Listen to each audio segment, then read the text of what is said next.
scaly skin. I like to swim out in the open sea. This is my turf, I love to surf. I'm gray and green and free. I'm an iguana. Down in Galapagos, I'm an iguana. Seaweed, I like. This is Biffle Spud of the Global 122 channel and the Peeps 122. Back to you another awesome 3-star video. I have another nickname I wanted to share with you guys, and it's pretty much from this. I am the Lizard Queen. Pretty much everybody in 122 calls me the Lizard King because I happen to have two 6-starred lizardmen. Today I want to talk about the Wind Lizardman, who everybody knows is useful for Veramos and not anything else, or I suppose if you're crazy, making a bunch of Argents. He's actually better than food, although most people just consider lizardmen food. That's a real serious mistake. Yes, you can use them as fodder, but you're going to miss out on some pretty cool abilities. Both Velfinodon and in my next video, Igmanodon, have some really cool powers I wanted to show off to everybody. And no, one of his powers is not delicious in bacon. Lizardmen are defense mods, and all of them have the same basic first ability. You're going to see a video of him basically using it. It is a low chance of applying a 2-turn defense break or a 2-turn dot each time he swings. So potentially, I do mean potentially, he can def break and apply 2 dots every time he swings. That would make him better than Orochi if he actually pulled it off. But the kicker is, it's 2 25% chance swings to apply debuffs. It doesn't mean you're going to get all of them. He just doesn't do it all that often. His second ability is kind of odd. It looks like it's built for damage. It does have a 30% multiplier per each debuff applied, and historically it had compared to Crow, but it actually compares much closer to Windefreet, Akamamir. Each of them have an AoE that does that additional 30% chance per debuff, but there's a few major caveats that basically says don't use Velfinodon for damage. The first one is how that 30% chance is calculated, or 30% increase is calculated, is very different. In the case of Akamamir, it's each debuff the end. In the case of Velfinodon, it's not. It's each unique debuff. That it really only seems to matter for dots, but it does actually matter for dots. Even though he himself applies a lot of damage over time, if your target has a stack of 5 dots, it only adds one 30% multiplier because it's only one type of debuff. If you have the other debuffs, they'll all add up, that's fine, but it's just not that reliable to build him for damage compared to something like sticking Beretta and Akamamir together and watching things go bluey. The damage multiplier is actually a little favorable on Velfinodon. It's a 1/270% chance, or 270 times defense multiplier, which is nice, except Akamamir gets 2 to 20 times his attack multipliers, and he's simply going to be able to do much more damage. Don't build Velfinodon for damage. It looks neat, it's a cool where he blows green noxious smoke on things. It's just not worth doing much with. But his third ability is actually pretty good. On the surface, it looks stupid. 10% or 10% of the damage that he takes, he does back as thorns. Whoopie-doo. So for every 1,000 he takes, he deals 100 back. And that's just simply not going to make a difference anywhere. Compare him to the Yetis. Both Dark and Water Yeti have a Thorns of their own, but they get 30% of the damage reflected versus Velfinodon's 10%. So clearly he's the loser in this deal. But what they don't have is the taunt. When he's hit, he's got a 30% chance of applying a passive provoke. That works on anything. Heck, it used to work even on the arena towers. You'd see a little provoke debuff fly off on it. Not that it made a difference. It is really good crowd control. If something must AoE and Velfinodon is standing there, there's a very good chance that he will nail them with a provoke. Where I most loved him was against Tyron. He was really, really causing me a lot of problems in early arena back when I first started playing, and being able to provoke that little blue sylph every time he dropped icicles on my mans really made a difference to me. Where I use him primarily?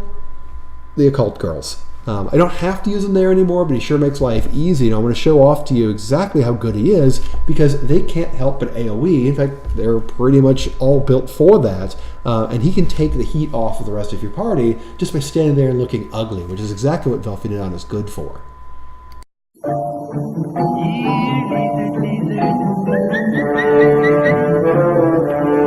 He Lizard, lizard. Godzilla's hiding, and it's up to you to find him. So Velfinodon is most useful in this stage to keep heat off of Briand. The stage before the Occult Girls is loaded with the Fire Mons. You've got lots of Vertihelis, you've got lots of Rokes, and they're going to nom on any Wind Mon you bring, who, if you only brought Briand, guess who's going to be tanking the entire stage? It is difficult to get Briand through this, especially if he gets death broken or there's enough team-up attacks that he just gets pounded. But because of his taunt, it is most likely that Velfinodon is going to be the target. Therefore, he's the most likely to be defense broken. Therefore, he's the most likely to have the lowest life. They're going to go for him and not your Rezer. So what you're going to see is a symbiosis. Velfinodon stands there and looks ugly and makes the other monsters beat up on him, and Briand picks him up right off the ground. Even despite that, it gets pretty close. You can see Briand is going to get beaten up pretty seriously after Velfinodon drops down, but the whole point of bringing Velfinodon for this stage is to keep your Rezer alive. And I know you could say, oh, well, you could just bring Ramagos for this. Ramagos is a big tank. Yes, and that's the problem. Ramagos has so much life, it's actually unlikely that he's to be picked off in front of Briand, and Ramagos has no specific taunt that would make it more likely for him to get hit. So Velfinodon being nasty and ugly and nobody likes him is exactly why you want to bring him to protect another wind-based mon in this kind of environment. Does it come up outside of this stage? No, not really. There's not a lot of mono fire stages to have to wade through. But you can see we're on 90 hard here. It isn't as if you're not going to bump into this. And when you do bump into a mono fire stage, it's going to hurt when you do. So that's why I would recommend bringing a tanker like Velfinodon for this. You see, Briand was one stage away from getting killed, but now that Velfinodon was back, we had no problems. The same strategy would apply for these guys as you always would expect. You got to take down Taru as a light amp before he drops your Mons.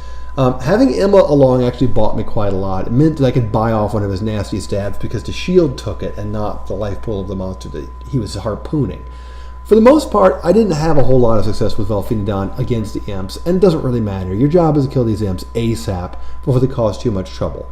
Ralph, the wind imp over there, does have an AoE, but he only has the one, so at best he'd stick to Velfinodon once, and then maybe on the second attack stick to him again, but Ralph really isn't the problem for the stage. You're just going to want to kill him because he does a fair amount of damage. He's also quick to kill. There was his AoE, I didn't get the provoke off, oh well, boo-hoo. It's the Occult Girls that you really have to watch. Because they have a reduced cooldown for being bosses, and because they have some pretty rough AoEs, bringing Velfinodon around here cuts the damage off you considerably. What I haven't managed to do is land any provoke, so it's a good thing I have Emma around for tanking. I won't actually need Briand particularly for this early part. It's just a matter of trying to keep their attack power down, and that's what his AoE is good for, and then otherwise picking up any boo-boos along the way. So, standard, get rid of the trash before you deal with the boss's approach for this stage, unless you somehow don't need to. Velfinodon is unreliable as a defense breaker. He's actually my only defense breaker for this stage, and I won't be able to be that successful with him. I only also have one hit point nuke, and that's Spectra, so it would be really, really nice if I could land a defense break and somehow take down the bosses a little faster. Unfortunately, that just wasn't in the cards for me this run. But what isn't also in the cards for this run is wiping. You can see a little pathetic amount of damage is flying off to the Occult Girls. They're not terribly distracted. You can probably already tell that I'm not necessarily in great need of Velfinodon anymore for this stage, because the team is more or less surviving without him just fine. And that's really just a matter of runes. When I first hit the Occult Girls, if I didn't have Velfinodon, I would probably get wiped by them. It would take a lot of tries to get through them without just hoping that they didn't pick off a weak monster. So there's your first provoke. The wind Occult Girl, Charlotte, dropped her AoE, and then the light one, for no real reason, attacked Velfinodon with a single target attack. Now they're both provoked. They will hit him again, which means the rest of the team can breathe easy, they can do whatever they want to, because Velfinodon is going to be the target of the next two attacks, and if we're lucky, they'll stick to him. That's his beauty for this. If you can't keep if you can't keep the AoEs off of you, at least minimize how often they can get done. My team's in trouble, and if Charlotte went, she'd probably wipe out my team. But fortunately, she's still got a provoke stuck on her. So I have time for Emma to get her turn back and shield us all up. There she is. We're fine. So Again, Charlotte can't do anything. She's stuck on Velfinodon, so I now don't have to worry about the light occult girl getting her AoEs. This reduces the fight to a one-boss fight. If I don't have to worry about them teaming up and wiping me, and since both of them have rough AoEs, it is very likely to get 1-2 punched by the occult girls. It's important to bring as many slows and attack bar wipes as you can to keep them from getting in lockstep with each other, but how nice is it to have the extra insurance policy of, nope, you don't get to move. If you could do this with some other means like shutting down their skills, that's fine. You really don't need Velfinodon if you can shut down their skills. But again, I want to show off to you that he's just standing there like really, really ugly bait, and him with his passive is making this fight a lot easier on my team, having only brought the one healer and having effectively only brought one major DPS. The rest of the team is just sitting around just watching the spectacle of these two little girls going HAM all over my lizard. I wish he was luckier. I wish he had a better chance of landing that defense break, because I would sure like to speed up that fight by death breaking these guys as much as possible. I do want to show you the coup de grace, however. I'm going to let the occult girls kill themselves on Velfinodon as much as I can. So I want to spread the damage out to the wind occult girl, because it looks like the light occult girl is about to suicide. As soon as she gets her turn, I'm going to let her get her final reward. She pissed off Velfinodon for the last time. Oh, he didn't get it. He didn't get the kill. Well, all right. Next time, I am sure, I'll have to pick up Spectre from the dirt. So, oh, good. Thanks for landing that defense break, Velfinodon. That was really timely.